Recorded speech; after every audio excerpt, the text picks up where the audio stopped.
여러분 안녕하십니까? 복된 안식일입니다. 이 거룩한 시간 속에서 주님을 만나시고 주의 주시는 축복과 은혜를 경험하시길 간절히 바랍니다. 오늘도 이렇게 시간을 구별해서 온라인으로 예배에 함께 참여해 주셔서 감사합니다. 확실히 이제 안식일 아침 우리의 모습은 좀 바뀌어 있는 것 같습니다. 이제는 안식일 아침이 되면 교회 갈 준비를 하고 차에 올라타 시동을 걸고 길을 나서는 것이 아니라 이 받은 줌 링크를 눌러서 온라인으로 안식일 학교와 예배에 참석하는 것이 이제 너무도 자연스러운 우리의 모습이 되었습니다. 이전에는 생각해 보지 못했던 우리의 새로운 일상의 모습입니다. 코로나가 바꾸어 놓은 우리의 모습일 텐데요. 세상이 이제 코로나 이후에 우리의 모습을 생각하며 New Normal이라는 말을 내놓고 있습니다. 새로운 일상이라는 말인데요. 지난 1년간 그리고 앞으로의 우리의 모습은 우리가 생각했던 일상이 아닌 새로운 일상으로 바뀌었고 또 바뀌어 나갈 것입니다. 이 새로운 일상에 우리가 어떻게 잘 적응하며 또 대처해 나가느냐에 따라 우리의 미래는 달라지게 될 것입니다. 우리가 지금 겪고 있는 이 불편한 상황과 힘든 시간들 속에서 불평과 불만으로 낙심할 것이 아니라 새롭고 의미 있는 일상으로 우리의 삶을 바꾸어 나갈 수 있다면 우리에게 새로운 영적인 기쁨이 있을 거라 기대해 봅니다. 아무쪼록 여러분 모두 영적으로 흔들리지 마시고 주님과의 관계를 더욱 굳건히 하셔서 우리 앞에 펼쳐진 이 새로운 일상 속에서도 변함없는 믿음과 소망으로 살아가시는 여러분 모두가 되시길 간절히 바랍니다. 예수님께서는 2000년 전 이 땅에 오셔서 하나님을 잘못 이해하고 있는 유대인들에게 하나님에 대한 새로운 개념을 제시해 주셨습니다. 그리고 온 인류를 위해 십자가에서 죽으시고 부활하심으로 우리에게 구원이란 무엇인지 새롭게 알게 하시고 새로운 시대를 열어 놓으셨습니다. 당시 종교 지도자들에 의해 타락해버린 제사와 의식들에 대한 개념을 뒤집어 놓으시고 새로운 믿음의 길, 새로운 구원의 길을 제시해 주셨던 것이죠. 이전 것은 지나갔으니 보라 새 것이 되었다 하는 그 말씀을 예수 그분 자신의 삶을 통해 보여주셨습니다. 오늘 이 시간 우리는 요한복음 2장에 나와 있는 성전을 뒤집어 놓으신 사건을 함께 살펴볼 텐데요. 이 모습은 사실 평소에 온화하고 사랑에 대해 말씀하신 예수님의 모습과는 사뭇 다른 모습입니다. 예수님께서 이스라엘 백성들, 유대인들을 이 성전에서 내쫓으셨던 그 사건이야말로 기존의 질서를 뒤집어 놓으시고 예수님이 펼쳐 보이실 새로운 시대가 과연 무엇인지 세상에 알리는 사건이었습니다. 또한 이 일은 예수님께서 이 땅에 무엇을 위해 오셨는지, 무엇을 하실 것인지 예루살렘 성전 한복판에서 보여주신 사건이었습니다. 요한복음 2장 13절부터 나와 있는 일명 성전 정결 사건은 마태, 마가, 누가복음에도 기록되어 있는데요. 이 공간복음이라 불리는 마태, 마가, 누가복음에는 이 사건이 예수님의 공생의 후반부에 기록되어 있습니다. 하지만 이 요한복음에서만큼은 예수님의 공생애가 이제 막 시작되는 부분에 이 사건이 기록되어 있습니다.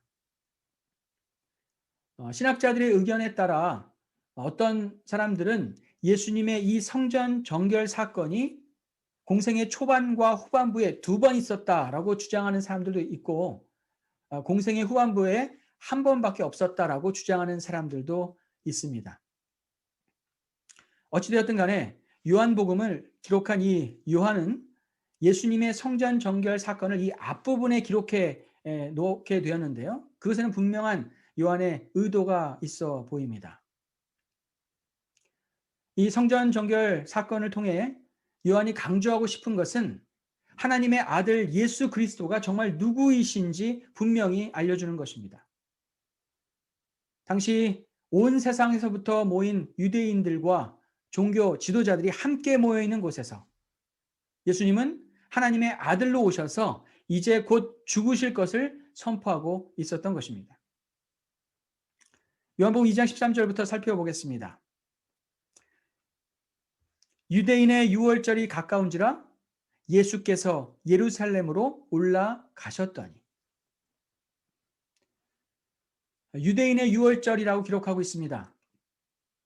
신약 성경에서 유대인의라고 기록된 말씀은 대부분 부정적인 의미를 담고 있습니다. 예수님이 십자가에서 달려 죽으실 때 빌라도는 예수님의 머리 위에 유대인의 왕이라는 편말을 세워 예수님과 유대인 모두를 조롱하였죠. 그리고 신약 성경 곳곳에서 유대인들의 형식적이고 이중적인 모습을 나타낼 때마다 이 유대인의라는 표현을 사용하곤 했습니다. 여기서도 사도 요한은 유월절이 하나님의 백성들에게 그 의미와 깊이가 어떤 것인지 잘 알면서도 유대인의 유월절이라고 기록하고 있습니다. 당시 유대인들의 유월절이 진정성이 없는 형식만 남아있는 절기였음을 말해주고 있습니다. 유대인들 스스로에게는 나름 중요하다고 생각하겠지만 예수님 보시기에는 뒤집어 놓으실 사건의 배경이었음을 짐작하게 하는 표현이죠. 당시에는 세계 여러 나라에 흩어져 있던 유대인들이 성년이 되면 누구나 유월절 절기를 지키기 위해 예루살렘을 방문해야 했습니다. 예루살렘에 도착한 유대인들은 하나님께 감사의 제물을 바치고 자신들이 선택받은 백성이라는 사실을 확인받는 시간을 가졌었는데요. 예루살렘까지 오는 이들의 여행은 당시 상황으로 보았을 때 매우 멀고 긴 여행이었습니다. 며칠 혹은 몇 주일에 걸쳐 오는 사람들이 대부분이었어요. 그래서 이들은 제사 때 바칠 제물을 대부분 예루살렘 성전에 와서 돈을 주고 구입하곤 했습니다. 제물을 구입하는 사람들과 이것들을 파는 사람들이 한데 뒤엉켜 있는 예루살렘 성전의 모습에서는 거룩함을 전혀 찾아볼 수 없었습니다. 여기저기 짤랑거리는 동전 소리와 짐승들의 울음소리, 손님을 부르는 호객 소리, 그리고 여기저기서 들리고 또 장사꾼들과 손님들이 흥정하다가 맞지 않았는지 서로 욕을 하며 큰 소리로 싸우는 모습, 그 모습을 예루살렘에 올라오신 예수님이 보게 되었습니다. 그리고 예수님은 하나님의 성전에서 장사하는 자들의 잘못을 지적하십니다. 요한복음 2장 14절로 16절입니다. 성전 안에서 소와 양과 비둘기 파는 사람들과 돈 바꾸는 사람들이 앉아 있는 것을 보시고 노끈으로 채찍을 만드사 양이나 소를 다 성전에서 내쫓으시고 돈 바꾸는 사람들의 돈을 쏟으시며 상을 엎으시고 비둘기 파는 사람들에게 이르시되 이것을 여기서 가져가라. 내 아버지의 집으로 장사하는 집을 만들지 말라 하시니. 소와 양과 비둘기 파는 사람들과 돈 바꾸는 사람들, 도대체 이들은 어떻게 성전 안에서 이런 일을 할 수 있었을까요?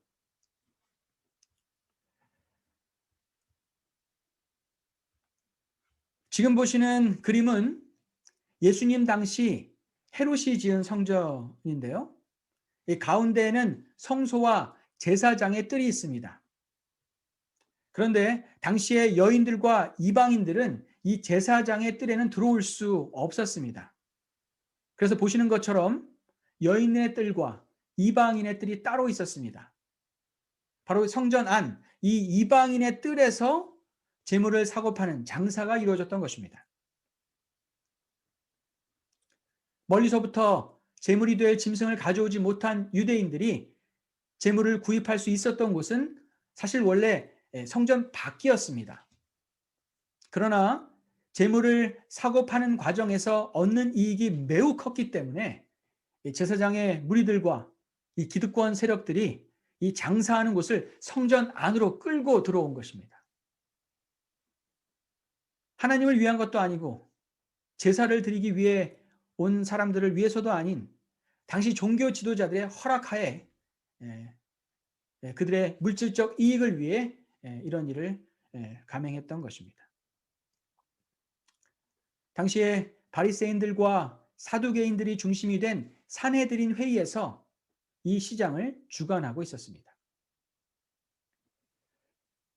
또한 로마 황제의 얼굴이 그려져 있는 동전은 성전 안에서 사용할 수 없다는 이유로 성전 안에서만 활용할 수 있는 성전용 화폐가 따로 있었습니다.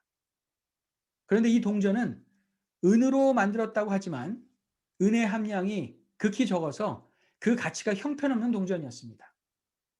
이런 성전 화폐를 바꿔주는 과정에서 돈 바꾸는 사람들은 매우 큰 이익을 얻었던 것입니다. 흠없고 깨끗한 재물을 하나님께 바쳐야 된다는 사람들의 마음을 이용해서 제사장들은 이익을 취하고 있었고, 유월절을 거룩하게 보내기 원하는 사람들의 돈을 가로채는 예루살렘의 그 기득권 세력들은 사기를 치고 있었던 것입니다. 유월절은 이들에게 거룩한 절기가 아니라 크게 한탕 돈을 벌 수 있는 기회였던 것입니다. 가장 거룩해야 할 성전이 인간의 욕심이 득실거리는 가장 추악한 곳이 되고 말았습니다. 가장 아름다워야 할 것이 타락하게 되면 가장 추한 것이 됩니다. 그토록 아름다웠던 천사장 루스벨이 하나님께 영광을 돌리지 않고 자신의 교만을 드러냈을 때 가장 사악한 사단이 되었습니다. 하나님의 은혜로 오늘까지 이어져 온 이 교회의 공동체가 서로 사랑하지 않으면 세상의 웃음거리, 조롱거리가 됩니다. 우리 교회 공동체가 겸손히 서로 섬기며 예수님의 품성을 나타내지 못하면 교회 공동체 안의 교인들의 관계는 서로 미워하는 원수보다도 더 못한 사이가 되어버립니다. 우리에게 가장 아름답고 거룩한 시간이 되어야 할 이 안식일에 주님을 만나려 하지 않는다면 반복되는 이 안식일은 오히려 우리가 믿음을 잃고 말씀의 확신을 잃게 되는 이유가 될 수 있습니다. 여러분의 영적인 삶에 거룩하고 아름다워야 할 것들은 이런저런 이유와 핑계 대지 말고 아름다움과 거룩함을 유지할 수 있도록 주께 더욱 도움을 구하는 여러분과 제가 되길 간절히 바랍니다. 다시 본문으로 돌아가서 요한복음 2장 14절로 16절의 예수님의 모습을 살펴보면 마치 세상의 큰 악의 세력에 맞서 싸우는 한 젊은 청년의 모습처럼 보입니다. 물론 불의에 맞서는 예수님의 모습이기도 하지만 이 모습과 말씀 속에는 예수님이 과연 누구이신지, 앞으로 무슨 일을 하실 것인지 나타내 주고 계시는데요. 예수님이 소와 양을 내쫓기 위해 노끈으로 채찍을 만들어 드셨던 것은 예수님께서 십자가에서 죽으시기 전에 맞으신 그 채찍을 연상하게 합니다. 실제로 마가복음 15장 15절에서 예수님께서 빌라도에 의해 채찍질 당하고 십자가에 못 박히시는데요. 이때 예수님이 당하신 채찍질과 여기 요한복음 2장에 나와 있는 예수님이 만드신 채찍이라는 그 단어가 동일한 단어임을 우리는 보게 됩니다. 예수님은 채찍으로 양과 소를 내어 쫓으시면서 자신이 십자가에서 죽기 전에 당하실 채찍질을 보여주고 계셨던 것입니다.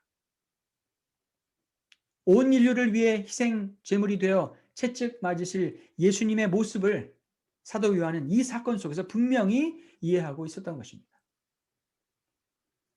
주님은 채찍을 만드셔서 장사하는 사람들보다도 소와 양들을 내쫓으시는 모습을 우리는 주목하게 됩니다.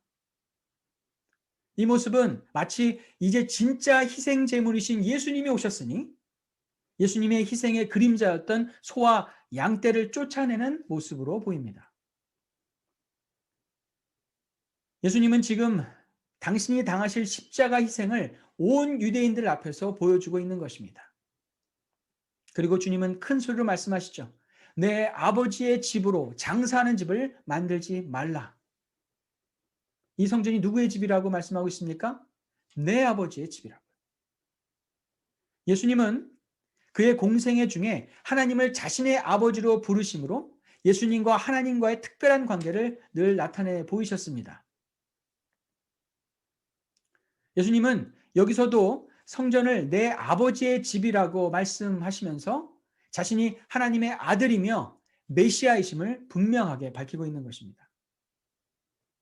한 기록에 의하면 이 6월절 절기에 참석한 사람이 약 225만 명이나 되고 제사로 죽임을 당한 희생제물이 약 26만 마리나 되었다고 합니다. 그 수많은 사람들 앞에서 예수님은 선포하고 계시는 것입니다. 이 무수한 희생제물의 피 흘림이 이제는 의미가 없다. 여기 너희를 위한 진짜 어린 양 예수 그리스도가 왔다. 그러나 그곳에 있던 어느 누구도, 심지어 제자들도 당시 예수님이 죽음과 희생을 이야기하고 있음을 알지 못했습니다. 제자들은 그저 예수님이 주의 전을 사모하는 열심 때문에 이런 일을 한 것이라고 생각하였습니다. 요한복음 2장 17절입니다. 제자들이 성경 말씀에 주의 전을 사모하는 열심이 나를 삼키리라 한 것을 기억하더라. 제자들이 기억해낸 이 성경절은 시편 69편 9절의 말씀입니다.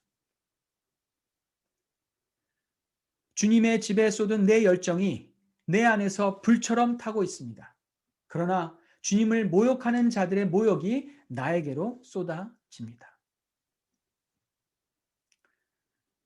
성전에서 장사하는 사람들을 향해 보이신 예수님의 모습이 제자들의 눈에는 거룩한 분노처럼 보였던 것입니다. 하나님의 성전을 사모하는 마음이 뜨겁게 타오르고 하나님이 모욕당하는 현장에서 자신을 모욕하는 것처럼 느끼시는 그 예수님의 모습을 제자들은 보았던 것입니다. 그러나 예수님께서 이 거룩한 분노로 예루살렘의 거대한 기득권 세력에 맞서셨기 때문에 그의 죽음은 더욱 가까워지게 되었습니다. 이 불법적인 장사를 통해 큰 이익을 보고 있었던 종교 지도자들은 자신들에게 도전하는 이 청년 예수를 가만둘 수가 없었던 것이죠. 당시에 대다수의 유대인들도 예루살렘의 권력자들이 부당하게 이득을 얻고 있다는 것을 알았습니다. 그리고 하나님의 성전이 이렇게 시장바닥이 되어서는 안 된다고 분명히 생각했습니다. 그러나 아무도 이것을 말하거나 이 불경건한 행동에 저항하지 않았습니다. 하지만 예수님은 이 일로 인해 자신이 죽을 수도 있다는 것을 알면서도 장사하는 자들의 상을 엎으신 것입니다. 우리도 예수님처럼 이 거룩한 분노를 가질 수 있을까요? 불의한 세상과 불경건한 삶에 대한 거룩한 분노를 가지고 세상과 삶의 변화를 위해 움직이는 것은 필요하지 않을까요?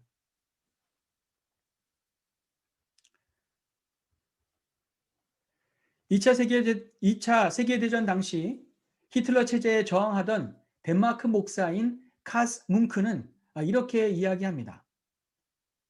오늘의 교회가 잃어버린 것은 심리학이나 문학이 아닌 것은 분명하다. 우리는 거룩한 분노를 잃어버렸다. 지금 이 순간에도 세상에는 불의한 일로 수많은 사람들이 고통을 당하고 있으며 하나님이 생명을 주신 수많은 사람들의 인권이 무시당하고 있습니다. 매스컴을 통해 흘러나오는 그들의 고통의 소리에도 우리는 종종 먼 곳에서 나오는 아무 상관없는 일로 생각해 버립니다. 그러나 우리가 하나님을 아는 자로서 그저 멀리서 구경만 하는 자로는 살 수는 없는 것입니다. 그저 안타까워만 할 것이 아니라 작은 일이라도 우리의 거룩한 분노를 보여주어야 하지 않을까요? 또한 우리 교회 공동체가 어려움에 처해 있을 때 우리 모두의 적극적인 행동이 요구됩니다. 예수 그리스도의 몸된 교회 공동체가 어떤 문제를 직면하게 될 때야말로 교회를 사랑하는 마음과 하나님을 향한 열심으로 더욱 함께 기도해야 할 때입니다. 그러나 요즘 세상이 이 온라인으로 예배하며 교회와 교회의 경계가 사라져버린 시대이기 때문인지는 몰라도 언제부터인가 교회 공동체가 가지고 있는 어려움이 자신의 신앙과 아무 관계가 없다고 생각하는 것을 종종 보게 됩니다. 하나님의 이름으로 모인 교회가 예상치 못한 어려움을 겪게 될 때야말로 불붙는 마음과 거룩한 분노로 이 일을 해결하기 위해 열심을 다해야 할 것입니다. 그것이 진정 하나님께 영광 돌리는 일이 아니고 무엇이겠습니까? 거룩한 분노는 사람에 대해 폭력적이거나 미움을 나타내는 것이 아닙니다. 다만 하나님의 이름이 세상에서 웃음거리가 되는 것, 주님의 몸된 교회와 사랑하는 영혼들이 가치 없는 것으로 취급받는 것을 그냥 보고만 있지 않는 마음입니다. 우리의 삶의 그 현장에서 우리는 과연 편안하고 조용하게 눈 감고 살고 있는지, 아니면 세상을 향해 거룩한 분노를 바라며 살고 있는지 한번 생각해 보시기 바랍니다. 거룩한 분노로 예수님이 성전을 한바탕 뒤집어 놓으신 후에 몇몇 유대인들이 예수님께 정말 엉뚱한 질문을 합니다. 요한복음 2장 18절입니다. 이에 유대인들이 대답하여 예수께 말하기를 내가 이런 일을 행하니 무슨 표적을 우리에게 보이겠느냐. 이 말은 한마디로 성전 안에서 장사하는 것은 대제사장도 허락한 일인데 네가 뭐라고 우리를 방해하느냐 하는 것입니다. 짐승을 내쫓고 상을 뒤엎을 만한 자격이 너에게 정말 있냐고 묻고 있는 것입니다. 참으로 어리석은 질문입니다. 이들은 분명 성전 안에서 불이한 이득을 얻으며 장사하는 것이 잘못된 일인 줄 알고 있었지만 예수님의 행동으로 그들의 잘못이 드러났을 때 오히려 그들은 예수님의 자격을 묻고 있는 것입니다. 예수님이 그들의 본질적인 문제를 지적해 주셨는데 그들은 본질적이지 않는 다른 것으로 시비를 걸고 있습니다. 자신의 잘못을 지적받을 때 겸손히 받아들이지 못하고 변화되지 못하는 자들의 전형적인 모습입니다. 우리들도 이런 모습을 보일 때가 분명히 있습니다. 무엇인가 잘못된 것, 실수한 것을 지적받으면 괜히 기분 나빠하고 이렇게 말하는 사람도 있습니다. 아니, 그런데 왜 말투가 그래? 아니, 당신이 뭔데 그런 얘기를 해? 꼭 그런 식으로 얘기해야겠어? 겸손히 자신의 부족함을 보지 못하고 본질적인 문제에 대해 변화를 거부하는 모습인 것이죠. 저도 이런 비슷한 경험이 있었는데요. 제가 어렸을 때 어떤 분이 잘못 알고 계신 것을 공손히 정정해 드린 적이 있었는데요. 그때 그분이 대뜸 저에게 이렇게 말씀하시더군요. 아버지 어머니가 누구신가? 어, 제가 그 순간 저의 아버지 어머니가 누구신지 질문을 받는 이유를 그때는 알지 못했지만 이제는 좀 알 것 같습니다. 성령께서는 때론 누군가 입술을 통해 우리의 부족함과 연약함을 드러내십니다. 그들이 누구이든 간에 우리가 만약 자존심을 내세우지 않고 겸손히 잘못과 실수를 인정하고 받아들일 수 있다면 회개와 변화로 이어질 수 있겠지만 그렇지 못한다면 이 유대인들처럼 엉뚱한 것으로 시비를 걸고 변화와 성장이 없는 그런 삶을 살아가게 될 것입니다. 본질적인 문제에 대한 지적 앞에 본질적이지 않는 것에 흥분하고 있는 자신의 모습을 보게 된다면 더욱 겸손한 회개와 변화가 필요한 때임을 기억하시기 바랍니다. 예수님께서는 다시 한번 그들에게 대답하시며 자신의 죽음과 부활을 가르쳐 주십니다. 요한복음 2장 19절로 21절입니다. 예수께서 대답하여 이르시되 너희가 이 성전을 헐라 내가 사흘 동안에 일으키리라. 유대인들이 이르되 이 성전은 46년 동안의 지었건을 내가 3일 동안에 일으키겠느냐 하더라. 그러나 예수는 성전된 자기 육체를 가리켜 말씀하신 것이라. 예수님께서는 이 성전을 헐라고 말씀하십니다. 이 말씀은 마치 나를 죽일 테면 죽여봐라 라는 말처럼 들립니다. 그들이 아무리 성전된 예수 그리스도를 죽인다 하더라도 다시 부활하실 것을 이야기하고 있습니다. 주님께서는 성전을 헐라고 말씀하실 때 자신의 육체를 말씀하시고 있지만 동시에 거룩하지도 않고 불의가 가득한 이 헤롯 성전은 무너져야 한다고 말씀하고 있는 것입니다. 이 말씀을 통해 유대인들의 자랑, 예루살렘 성전은 무너지게 될 것을 예언하고 있는 것이죠. 이제 참 성전 되신 예수 그리스도께서 오셨으니 무의미한 피만 흘리고 사람들의 욕심만 채우고 있는 이 성전은 무너질 수밖에 없는 것입니다. 예수님과 대화하고 있는 이 유대인들의 말처럼 이 헤롯 성전은 46년 동안이나 지어져 가고 있었습니다. 그러나 예수님 당시에도 아직 완공되지 않았습니다. 기록에 의하면 이때로부터 거의 40년이 가까이 더 흐른 후 AD 63년에야 다 지어지게 됩니다. 그러면 뭐합니까? 그로부터 7년이 지난 AD 70년에 로마군에 의해 이 성전은 돌 위에 돌 하나도 남지 않고 완전히 무너지게 됩니다.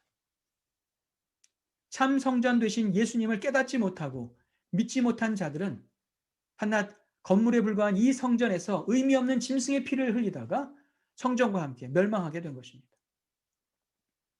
마땅히 거룩해야 할 하나님의 성전을 더럽힌 자들은 심판을 피하지 못했습니다. 우리는 사도 요한이 이 요한복음을 기록할 당시 이미 예루살렘 성전은 다 무너져 없어지고 거의 30년이 더 지났다는 사실을 우리는 주목하게 됩니다. 그러나 유대인들의 자랑이었던 예루살렘 성전은 없지만 사도 요한의 마음속에는 참된 성전 되신 예수 그리스도가 있었습니다. 여기 굉장히 아름답고 화려한 그릇들이 있습니다. 왠지 집안 어느 곳에 잘 모셔 놓아야 할 만큼 그 문양이 화려한데요. 그런데 이것들의 용도는 사실 그릇이 아니라 요강입니다. 서양 사람들이 주로 사용하던 요강인데요. 요강이 무엇인지 여러분들도 잘 아시죠? 이것들은 겉모습의 화려함과 아름다움과는 어울리지 않게 사람들의 배설물을 담는 것입니다. 아무리 아름답고 화려해도 이것들은 요강에 불과합니다. 무엇을 그 안에 담느냐에 따라 그것의 성격과 이름이 달라지는 것이죠. 예수님 당시 헤롯 성전은 46년간 지어지고 있다는 자랑처럼 화려하고 아름다웠습니다. 그러나 그 안에는 인간의 탐욕과 속임수, 욕심과 불의함으로 가득하였습니다. 더 이상 하나님이 임하시는 성전이라 할 수 없었습니다. 그러나 참된 성전이신 예수님께서 그곳에 가셔서 가르침을 주셨습니다. 예수님이 참된 성전이 되실 수 있는 것은 이 땅에 계시는 동안 그분 안에 하나님을 모시고 있었으며 하나님의 성전다운 거룩한 삶을 사셨기 때문입니다. 참된 성전 되신 예수 그리스도를 믿고 살아가는 우리들도 우리 마음에 성령을 마음에 두고 거룩한 삶을 살아갈 때 하나님의 성전이 된다는 것 우리는 잘 알고 있습니다. 고린도전서 3장 16절로 17절입니다. 너희는 너희가 하나님의 성전인 것과 하나님의 성령이 너희 안에 계시는 것을 알지 못하느냐? 누구든지 하나님의 성전을 더럽히면 하나님이 그 사람을 멸하시리라. 하나님의 성전은 거룩하니 너희도 그러하니라. 우리가 예수님을 믿고 성령을 우리 안에 받아들이면 우리 또한 하나님의 성전입니다. 그러기에 우리의 삶을 통해 우리를 더럽힐 수 없는 것입니다. 우리 안에 미움과 더러운 생각을 담을 수가 없습니다. 우리 안에 욕심과 시기심을 담을 수 없습니다. 헤롯 성전이 심판을 면하지 못한 것처럼 우리의 성전을 더럽히면 우리는 심판의 날에 온전히 설 수가 없을 것입니다. 참된 성전 되신 예수님을 따라 살아가는 자들답게 저 하늘 예루살렘 성에 이를 그날까지 더욱 거룩하게 우리 안에 성령과 아름다운 것을 담으며 살아가시는 여러분과 제가 되길 간절히 바라며 말씀을 마치겠습니다.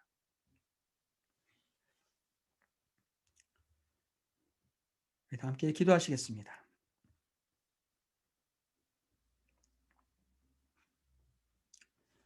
아버지 하나님, 오늘 이 시간 주신 말씀을 통해서 참 성전이 되셔서 거룩한 삶을 살아가시다가 온 인류를 위해 희생제물이 되신 그 예수 그리스도에 대해 다시금 생각하게 하시니 감사합니다. 이 땅을 살아가는 우리들도 예수님처럼 거룩한 하나님의 성전으로 살아가길 원합니다. 우리의 실수와 잘못이 하나님 앞에서 드러날 때 겸손한 마음으로 받아들이는 자가 되게 하셔서 회개와 변화로 이어갈 수 있는 우리 모두가 될 수 있도록 도와주시옵소서. 세상에서 하나님의 이름이 모욕당하고 하나님의 교회가 어려움을 당할 때, 또한 주의 귀한 영혼들이 가치 없는 것처럼 취급당할 때 눈을 감거나 뒤돌아서지 않게 하시고 거룩한 분노와 뜨거움으로 우리가 할 수 있는 일들을 해나가는 자가 되게 하여 주시옵소서. 무엇보다 우리를 하나님의 거룩한 성전으로 불러주셨사오니 우리 안에 더욱 성령을 모시며 아름답고 거룩한 생각들로 우리 안을 채우는 자가 되게 하여 주시옵소서. 이제는 아버지 하나님의 사랑과 예수 그리스도의 은혜와 성령의 감화 감동하심이 주님 오시는 날까지 하나님의 성전이 되어 거룩하게 살기로 결심한 모든 주의 자녀들 위해 이제부터 영원히 함께 하시옵기만을 우리를 사랑하시는 예수 그리스도 이름으로 간절히 기도합니다.